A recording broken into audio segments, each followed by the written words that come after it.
In this video, we're going to be taking a look at UTC 70 denier and 140 denier fly tying thread. Now this is my favorite thread. This is what you're going to see me use in all my fly tying videos exclusively.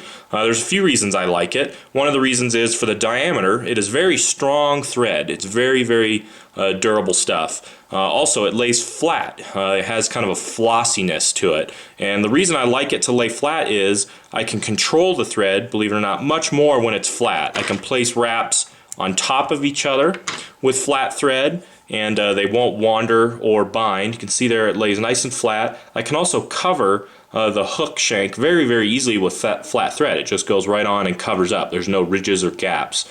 Also, when I lay material down on flat thread, there's no ridges or gaps for the material to pinch or get caught in. So if I had gaps, let's say kind of like so, if I went to tie material in that, it could sit cockeyed or slip and roll off those thread wraps. So like uni thread and some of those monocord threads, that's going to be all you can do. You can't unwind mono thread or a uni thread. But what you can do with this flat thread is you can wind it. All you simply do is you just take your bobbin, give it a couple spins there, and all of a sudden now you have kind of that monocord uni style thread. Here, I'll wrap up onto the bare hook shank so you can tell a little bit more, but we wrapped it, so now it's more of a monocord thread. So if you're looking for a little bit extra strength, you can give your bobbin a spin and that'll bind it together, and then that's good for like spinning deer hair or something like that. You get a little bit more strength, a little bit more bite.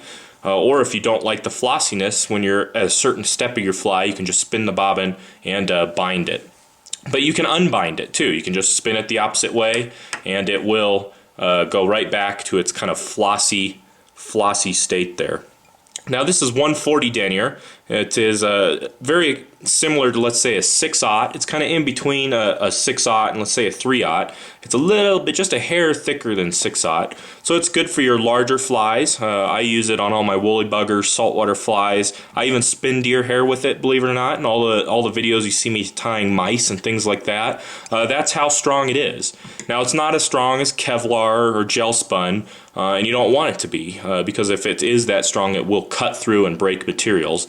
But it's just the right strength, the right diameter for your larger style flies. So I'll go ahead and just whip finish real quick with this, and we'll take a look at some 70 denier. Now 70 denier is roughly the thickness of 8/0, so it's good for your smaller flies. I use it on all my mayflies, my small nymphs. I use it on the midges. I use it on basically any small fly. I do tie down all the way to size 22, 24s with UTC 70. A lot of guys think it's too thick for that. It's not at all. I tie down that small all the time. You just have to be careful with your thread wraps, just as you do with any fly. You have to be careful with thread wraps. But it will tie down very small. One of the reasons you can tie down that small is because it is a flat thread.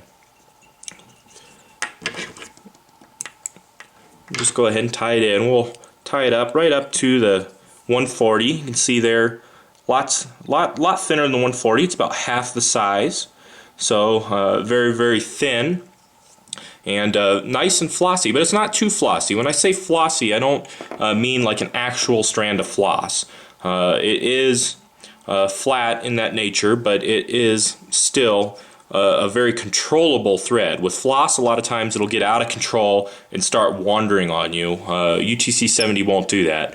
And if it does somehow start to do that, you can just give the bobbin a quick wind and then go back to tying. But it's available in a wide range of colors. Another reason I like it, the colors are also a little brighter than a lot of the other colors, which is another reason that I like it. It just has a little bit more bugginess, and it also has what a lot of the other threads lack is a translucence to it, which is what I really like. You can even see on the shank here, the thread kind of has a translucence, and when you get it wet, you can kind of see light shining through. Any of the monocords out there don't have that translucence. It doesn't really exist. It's all a tight woven thread that is completely opaque. So just a few reasons I like UTC 70. If you've never tied with it, you probably will have to get used to it a little bit compared to your uni, but it is a very good thread to use, and I use it in all my fly tying videos for all those reasons. And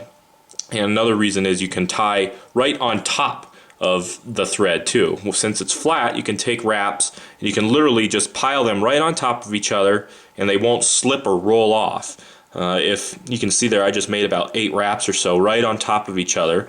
Now if that was a monocord thread, all those wraps would be kind of falling off. You can't place wraps right on top of each other with a monocord because they'll just slip or fall off from side to side. So another reason I like that UTC thread.